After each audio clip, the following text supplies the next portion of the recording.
할렐루야. 예, 감사합니다. 예수님에 대한 말씀 두 번째 시간입니다. 우리는 하나님을 어떻게 부르십니까? 아버지. 우리 장로님 아버지가 따로 계셨죠? 근데 어떻게 아버지가 둘이신가요? 그래, 아버지가 네. 어떤 아들이 아버지와 틈이 많이 벌어졌어요. 그래서 더 이상은 안 되겠다 해서 아버지에게 큰 맘 먹고 전화를 했습니다. 그랬더니 아버지가 받습니다. 아버지 안녕하세요. 저예요. 그랬더니 아버지가 퉁명스럽게 잘했었나? 엄마 바꿔줄게. 그러니까 아니 아버지, 아니 나 아버지하고 지금 전화하려고요. 엄마 바꾸지 마세요. 아버지하고 한번 얘기하고 싶어서요.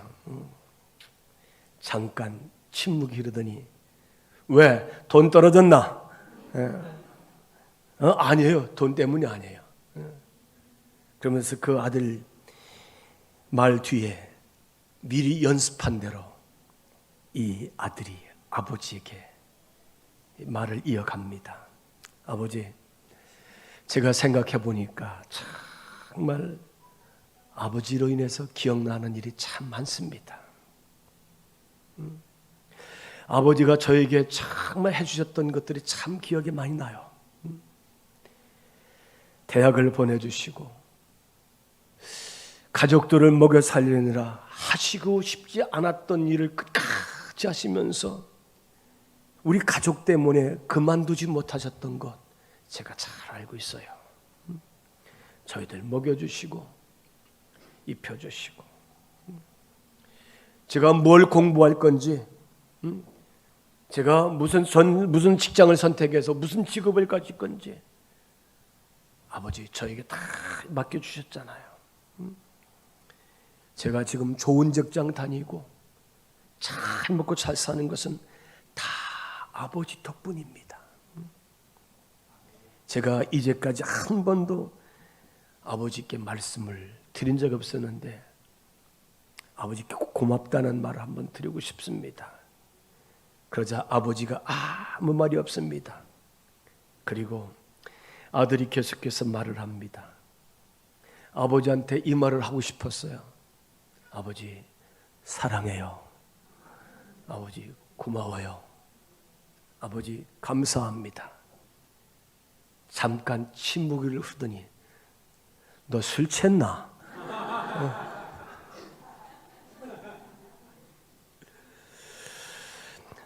스티브 비덜프라는 사람이 남자가 다시 찾은 전설이라는 진실이라는 책에 나오는 이야기입니다.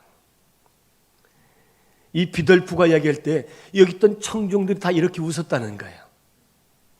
그런데 그 이야기를 새기고 마음에 다시 한번 이렇게 리바이벌 이렇게 새기다 보니까 아버지에 대한 생각이 다 났다는 얘기죠. 저희 아버지가 돌아가신 지 한 10년쯤 되신 것 같아요. 그래서 제가 동생에게 어제 문자를 넣었어요. 야, 요즘에 아버지가 자꾸 요즘 아버지 생각나더라고요. 그래서 아버지가 몇 년도에 돌아가셨나? 2년이 이게 답장을 안 해줘요. 제 여동생이 답장을 안 해주더라고요. 그래서 한 10년쯤 되신 것 같아요. 10년쯤. 그래서 아버지가 참 많이 생각납니다. 늘 800에 해주셔서 또 저를 업고 다니셨던 그 아버지. 참 죄송합니다. 감사합니다. 우린 그렇게 표현하고 싶죠? 아마 우리 여러분 가운데는 효자, 효녀 많을 거예요. 또 한편으로는 부모님에게 정말 죄송하고 송구한 마음을 가진 성도들도 계시리라 믿습니다. 왜 하나님이 우리의 아버지가 되십니까? 나를 하나님의 아들로 삼아 주셨기 때문인지 믿습니다. 그래서 우리 성도들은 우리 전체가 다 뭐예요? 형제 자매예요. 아멘. 형제 자매. 응? 형님도 계시고, 응? 우리 큰 형님 어디 가셨나요? 장로님, 우리 장로님 안 뵈지니까 제가 갑자기 또 걱정이 되는. 뭐 바쁜데 가신 거죠? 예. 그래 우리 장로님 안 계셔가지고 늘 항상 변함없이 장로님 계셨는데 그래요.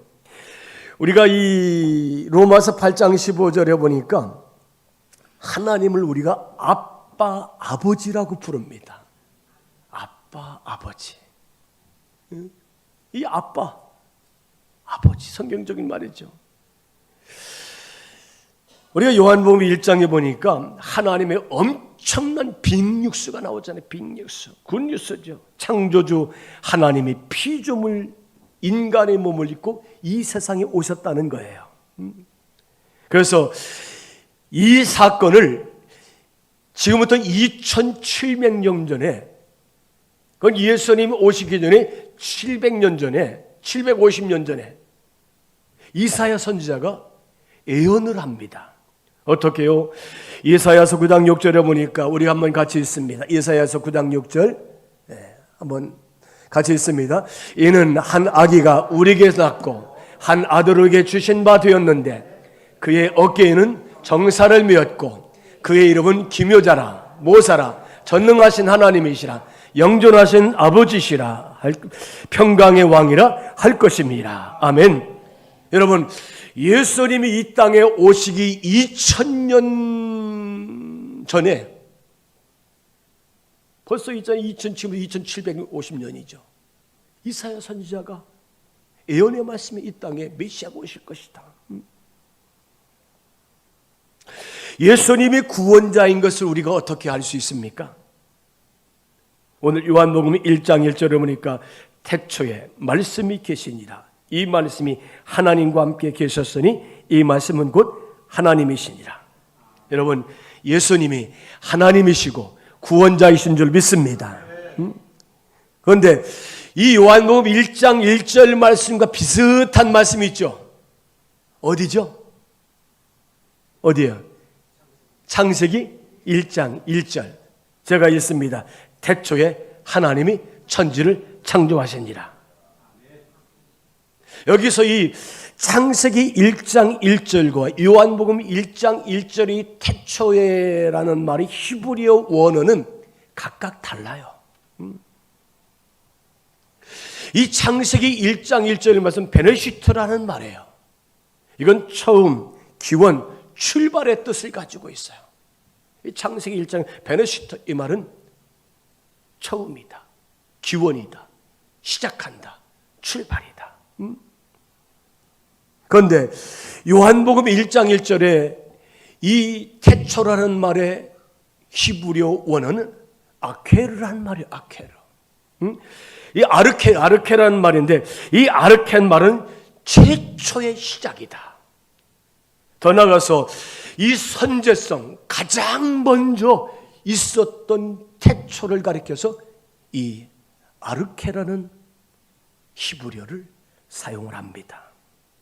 여러분, 오늘 말씀 요한복음 1장 1절의 태초에 이 말씀은 아르케르, 바로 이 시간전의 의미여서 영원성을 가리키는데 이것은 선제성, 창세기 1장 1절 말씀보다도 더 훨씬 더 먼저 계셨던 태초에 하나님이 이 땅에 계셨다는 것을 우리에게 말씀해 주고 있는 것을 볼 수 있습니다. 그래서 이 요한복음 1장 1절 말씀이 창세기 1장 1절보다 어떤 시간적인 의미로 훨씬 더 먼저 선제하신 말씀이라는 것을 우리에게 말씀해 주고 있습니다. 사랑하는 여러분, 오늘 요한복음 1장 1절에는 따라서 합시다. 그는 하나님이십니다. 아멘. 태초에 말씀이 계시니라. 이 말씀이 하나님과 함께 동일하게 있었다는, 존재했다는 거예요. 그분이 하나님이신 줄 믿습니다. 말씀이신 하나님이신 그분이 요한복음 1장 1절 훨씬 더 창세기 1장 1절보다 훨씬 더 먼저 태초에 있었던 사건이라는 사실을 우리에게 말씀해주고 있습니다. 따라서 합시다. 그는 사람이었습니다. 자, 요한복음 1장 14절 말씀 우리 한번 같이 읽겠습니다. 요한복음 1장 14절 같이 읽습니다.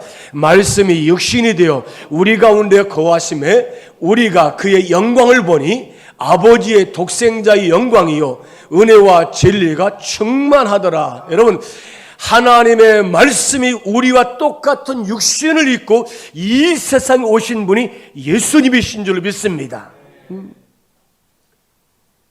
예수님은 사람입니다. 그분은 원래 말씀이셨어요. 말씀이신 예수님. 여기 보니까 말씀이 육신이 되어 우리 가운데 이 세상에 2000년 전에 오셔서 예수님 오셨죠? 우리가 그의 영광을 보니 독생자 영광이요 독생자로 예수님이 이 땅에 오셨다는 거예요. 은혜와 진리가 은혜가 뭡니까? 은혜가 뭐죠? 네, 그래요. 우리가 은혜는 그냥 값없이 받은 것이 은혜예요.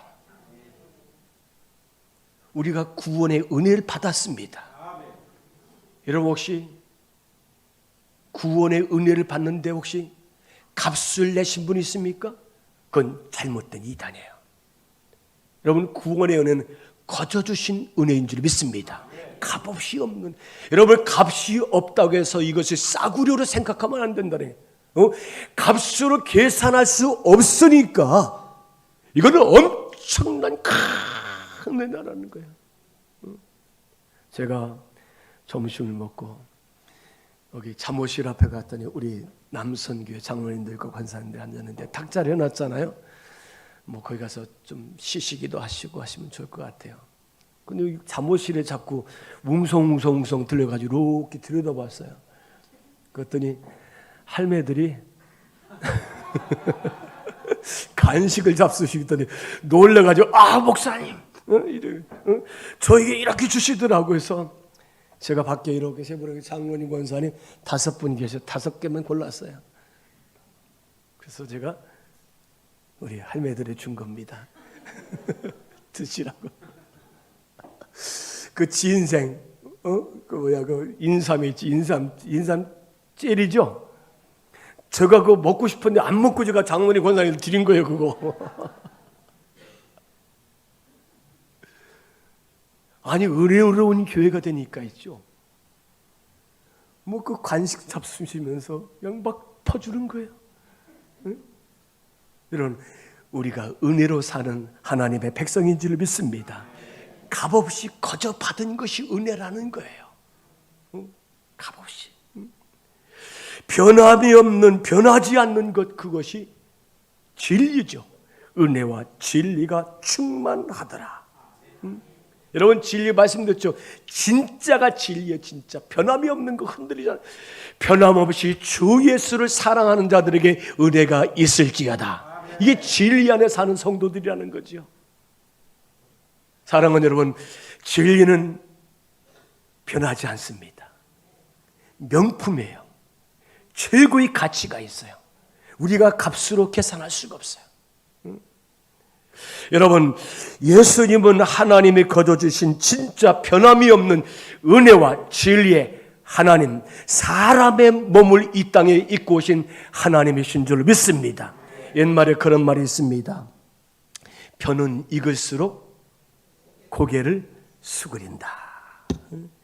여러분, 인생의 진지함과 겸손의 미덕을 가리키는 속담이지요.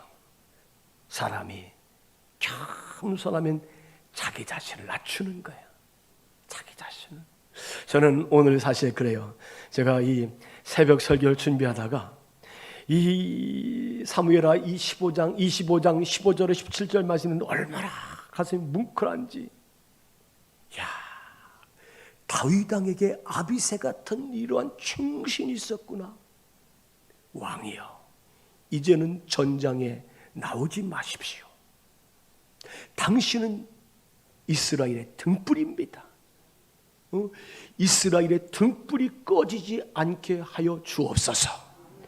당신 강건하소서, 건강하소서, 안전하게, 편안하게 왕궁 안에 계신 그 자체로 우리 하나님의 거룩한 백성들은 힘을 얻고 용기를 얻고 살 이제 소망을 갖게 됩니다. 이게 구원자이신 예수 그리스도를 예표하는 다윗의 닉네임이잖아요. 같은 뿔 대신 예수님. 중국 소설 우리가 잘 아는 삼국지에 보면은 이 삼고초려라는 말이 있어요. 삼고초려. 초나라의 왕인 유비가 그 당대의 최고의 천하의 지략가인 제갈량을 찾아가서 나의 신하가 되어주시오. 그렇게 간청을 합니다. 한 번 가고 거절을 합니다. 두 번 가도. 이 초나라의 왕인 유비가 그렇게 나 같은 제갈량에게 와서 왕이 직접 찾아오셔서 나의 신하가 되게 해달라고 그렇게 간청하니, 세 번씩이나 찾아가서 그를 간청하니 이 제갈량의 나중에는 수순을 듭니다. 한 나라의 왕이 내가 무엇하고 그 높은 지고한 신분에도 불구하고 왕의 자리를 낮추셔서 나 같은 사람에게 오셔서 신하가 되게 해달라고 그렇게 간청할까. 조선 번쩍 들어오고 그 왕이 자기를 낮추고 청빙하는 그 자세에 굉장히 감동을 받아서 왕인 유비의 겸손의 큰 뜻을 따라서 이 제갈량이 승복하고 그가 왕 유비의 신하가 되었다는 말씀입니다. 사랑하는 여러분, 예수님의 성육신, 하나님이신 말씀이신 예수님께서 이 땅에 우리와 똑같은 육신의 몸을 입고 이 세상에 오셨다는 것은 따라서 합시다. 하나님의 겸손이십니다. 아멘. 자기를 낮추사 낮고 천한 세상에 오신 하나님, 그분이 바로 예수님이신 줄 믿습니다. 그분은 하나님이신 줄 믿습니다. 그러나 사람이라는 사실을 우리는 믿으시기를 바랍니다. 이것은 창조주 하나님이 피조물이 인간의 모습으로 오신 것이고요, 지극히 겸허하신 자기 동일시하는 이제 하나님이시라는 모습을 우리는 알 수 있습니다. 히브리서 4장 15절에 이렇게 말씀하고 있습니다. 우리에게 있는 대제사장은 우리의 연약함을 동정하지 못하실 리가 아니요 모든 일에 우리와 똑같이 시험을 받으시니로되 죄는 없으시니라. 여러분, 나와 어려운 처지에 있는 사람을 돕고 동정한다는 말이 여기 이제 이 말씀에 동정이라는 말이야. 채울이라는 말, 채울.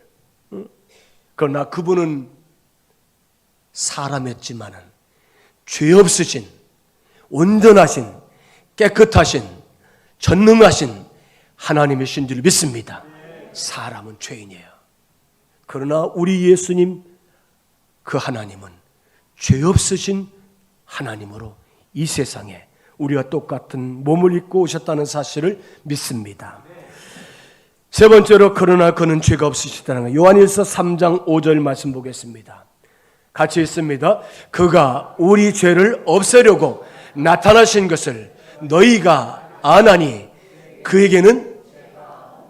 그분은 죄가 있어요, 없어요? 여러분, 구원자 예수님은 사람의 몸을 입고 이 땅에 오셨지만 그분은 죄가 없으신 깨끗하신 전능하신 하나님이신 줄 믿습니다. 죄인은 죄값을 치러야 돼요. 그래서 로마 3장 2절에 보니까, 3장 23절에 보니까 모든 사람이 죄를 범하며 하나님의 영광이 이루지 못했다. 여러분, 죄인의 모습을 가지고는 하나님 앞에 갈 수가 없어요. 아멘. 여러분, 예수를 통해야만이 하나님께 갈 수 있는 줄 믿습니다. 예수님이 나의 모든 죄를 다 씻어주시고 용서해 주시고 깨끗하게 해주셨다는 것을 믿고 예수님을 통해서 가야 된다는 거예요. 예수님을 통해서. 우리 예수 잘 믿어야 돼요. 내가 이제 죄를 용서받았으니까 이제 내가 막사로 되겠다. 아니요. 정결하게 날마다 나의 원죄는 예수님이 다 용서해 주셨지만 이제부터 내가 스스로 짓는 죄는 이제 하나님 앞에 고백을 하고 회개하며 회개를 통해서 예수님께 용서받는 정결한 삶을 사는 성도가 되야 될 줄로 믿습니다. 죄인은 죄 용서를 받아야 하나님 앞에 설 수 있습니다. 죄인으로는 하나님께 갈 수가 없으니까 하나님이 이 땅에 오셔서 우리의 죄를 맑게 씻어주셨다는 거예요. 여러분, 벌금이 뭐죠? 죄를 지은 사람이 죄값을 내는 것이 벌금이죠. 자동차 법규를 어겼으면은 자동차 법규를 어긴 그 대가를 받아야 돼요. 그래서 학교 앞에 30km, 나 그 30km 진짜 답답하더라고요. 바쁠 때는 있잖아요. 이 30km가 이겠죠. 이게 세워라 안 내워라. 그냥 브레이크 잡고 가야 돼. 근데 어쨌든 그 학교 앞이니까 어쩔 수 없어요. 너무 사고가 잘 나니까. 그래서 저도 학교 앞에서는 30km 미만으로 27km, 20km 가는 거예요. 그런데 내가 바쁘다고. 어느 목사님 그러더라고요. 누가 이게 30km만 새벽 기도 시간에 바쁜데요. 30km. 그렇잖아요. 그렇죠. 새벽 기도 시간에는 지금 시각을 다투는 시간이잖아요. 그래도 어쩔 수 없어. 법은 법이니까 지켜야 돼. 내가 속도 위반을 하고 주차 위반을 하고 신호 위반을 하면 벌금을 내야 돼, 안 내야 돼요? 내야 돼요. 누가 내야죠? 꼭 내가 내야 됩니까?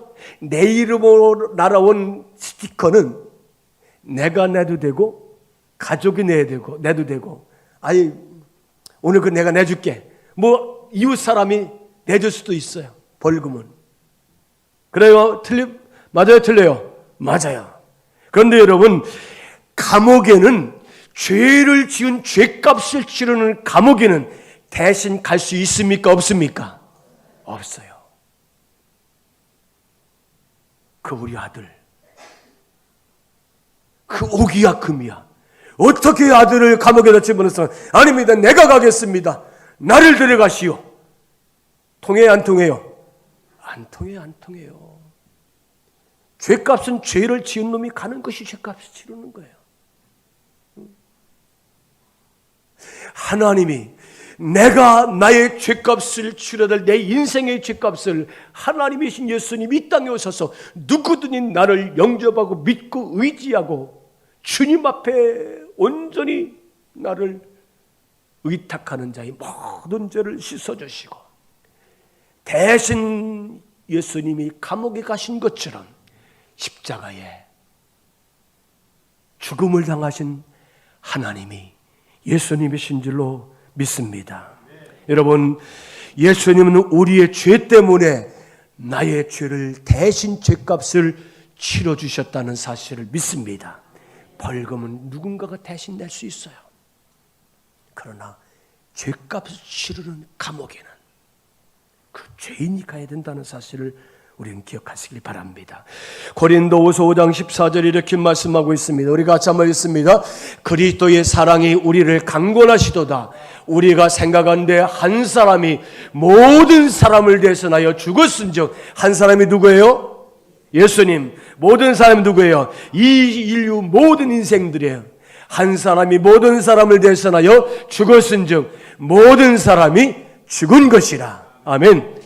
우리가 예수를 믿어버렸더니 예수님이 이 세상 믿는 자의 모든 죄를 다 사해 주시고 용서해 주셨다는 사실을 믿습니다. 오늘 예수님은 그리스도이시고 구원자이십니다. 그분은 하나님이십니다. 그분은 사람이십니다. 그분은 죄가 없으십니다. 그러나 우리를 살려주시고 구원하신 하나님의 아들이십니다. 그분은 우리의 밝은 찬란한 등불 되신 하나님이라는 사실을 믿으시고 예수님과 함께 영원히 아름다운 찬란한 영광스러운 삶을 사는 우리 모든 성도가 되시기를 주의 이름으로 축원합니다.